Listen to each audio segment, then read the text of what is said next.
Doctor Ramadoss அவர்கள் பாமகவை தொடங்குவதற்கு முன்பு தமிழகத்தில் அவர் பேட்டியில் சொன்னது போல் அவர் கால்கள் படாத கிராமங்களே கிடையாது. சரி, அதெல்லாம் உண்மை தான். அதனால் அதை பயணித்தாங்க. அதுக்கு பிறகு அது கட்சா ஜாதி சங்கமாக இருந்த வன்னியர் சங்கம் 89 அரசியல் கட்சியாக மாறுனுச்சு. மாறும்போது நாங்கள் யாருமே எங்களோட குடும்பத்தை சேர்ந்தவங்களாம் அரசியல் உள்ளே வரமாட்டாங்கன்னு சொல்லி தான் கட்சி ஆரம்பிக்கும் போது சொன்னார். வன்னியர் சங்கம் ஆரம்பிக்கும் போது சொன்னார். அதற்கு பிறகு பரிமாண வளர்ச்சியெல்லாம் பார்த்துருப்பீங்க. அவர் மத்திய அமைச்சர் வரைக்கும் அன்புமணி போனார். ஓகே, எம்பி ஆவாமே மினிஸ்டர் ஆனார். அதுக்கு பிறகு 6 மாதத்துக்குள்ளே ராஜ்யசபா ஆனார். அதுக்கு பிறகு நீண்ட அரசியலை விட அரசாங்க பதவியிலேயே வந்தார் நிறையா. அன்புமணி சொல்கிறேன்.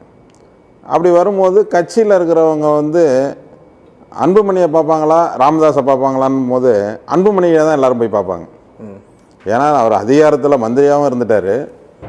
அதே சமயத்தில் அவருடைய மகன் கேடரில் பார்த்தீங்கன்னா சரி, மூணாவதாக அவரை போய் சந்திக்கிறது ஈஸி அன்புமணி. இப்போ டாக்டரை பார்க்குறதுனா கொஞ்சம் கஷ்டம். அவரை பார்க்குறது, இவரை பார்க்குறதுனா எப்போ வேணாலும் போய் பார்த்துடலான்ற ஒரு, இப்போ அரசியல் கட்சிக்கு உடனே லீடரை போய் பார்க்குறது தானே விரும்புவாங்க. அப்படி இருக்கும்போது அவருக்கு ஒரு பெரிய ஒரு இது உருவாயிடுச்சு. கட்சிக்குள்ளே ஒரு நல்ல ஒரு growth அன்புமணிக்கு உருவாயிடுச்சு. சரி.